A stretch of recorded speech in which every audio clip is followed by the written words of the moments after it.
सरकार को जू भी नहीं रेंग रही है, क्योंकि सरकार बेरोजगारी दूर करने की बात तो करती है, 10 लाख नौजवानों को नौकरी देने की बात करती है, लेकिन पेपर भी साथ साथ लीक करती है, क्योंकि इन्हें तो जॉब फॉर लैंड घोटाले की आदत पड़ी हुई है इस सरकार के घटक दल को। आप जानते हैं कि राष्ट्रीय जनता दल के नेता नौकरियों के बदले में क्या क्या लेते हैं।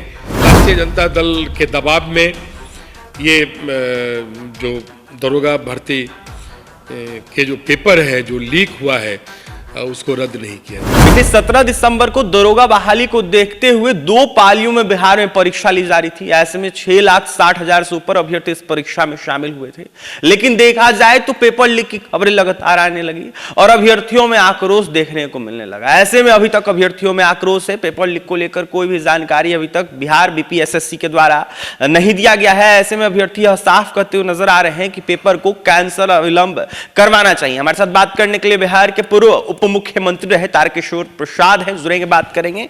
सर, कैसे देख रहे हैं जिस तरीके से बहाली हो रही है बिहार में और पेपर लीक की खबरें आ रही है दरोगा बहाली को लेकर 1275 पदों को देखते हुए 6,60,000 अभ्यर्थियों ने फॉर्म फिलअप किया था, ऐसे में एग्जाम दे रहे थे। 17 दिसंबर को पेपर लीक की खबरें आने लगी, कोई भी अभी तक कार्रवाई नहीं की गई, ना पेपर कैंसिल हुआ। देखिए, बिहार में महागठबंधन की सरकार राष्ट्रीय जनता दल के साथ बनी है, तब से लगातार इस प्रकार की घटनाएं हो रही है और सरकार हाथ पर हाथ धर के बैठी है। सरकार को अविलंब इन दोनों पेपरों को रद्द करना चाहिए। ये सरकार पर एक प्रश्नवाचक चिन्ह है, लेकिन सरकार को जू भी नहीं रेंग रही है, क्योंकि सरकार बेरोजगारी दूर करने की बात तो करती है, 10 लाख नौजवानों को नौकरी देने की बात करती है, लेकिन पेपर भी साथ साथ लीक करती है, क्योंकि इन्हें तो जॉब फॉर लैंड घोटाले की आदत पड़ी हुई है इस सरकार के घटक दल को।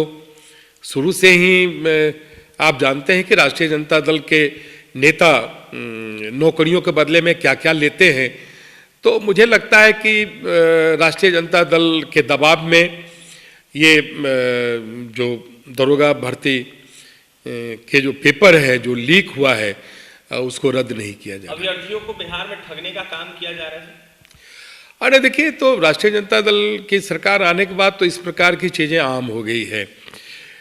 बेरोजगारी के नाम पर वाहवाही लूटना, और जब बेरोजगारी को दूर करने के लिए रोजगार की परीक्षा हो तो उसका लीक हो जाना, तो ये सारी चीज़ें कहीं ना कहीं एक बड़े षड्यंत्र की ओर इंगित करती है।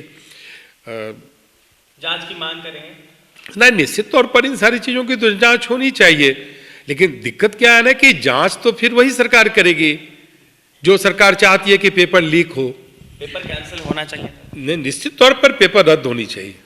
केएस द्विवेदी का भी नाम आ रहा है लगातार, देखा जाए तो सिपाही बहाली का भी पेपर लीक हुआ था। ऐसे में एसके सिंह, अगर किसी प्रकार का कोई आरोप है तो ये जांच का विषय है, जांच होनी चाहिए। देखिए, जांच होनी चाहिए, जांच का विषय है और निश्चित तौर पर पेपर को कैंसिल करना चाहिए, क्योंकि पेपर लीक की जिस तरीके से खबरें आ रही है ऐसे में अभ्यर्थियों में आक्रोश है। लगातार कहीं ना कहीं राजद जिस तरीके से सरकार में आती है उनको आदत पड़ गई है लैंड फॉर जॉब मामले को लेकर जिस तरीके से खबरें आती है उसको देखते हुए उसकी, ऐसे में कहीं ना कहीं जमीन के बदले नौकरी का मामला लगातार चल रहा है और राजद को जिस तरीके आदत पड़ी है इसी के तर्ज पर कहीं ना कहीं राजद लगातार घोटाला करते नजर आ रही है। तो वहीं तारकिशोर प्रसाद थे, क्या कुछ कह रहे थे दरोगा बहाली पेपर लीक को लेकर आपने सुना है।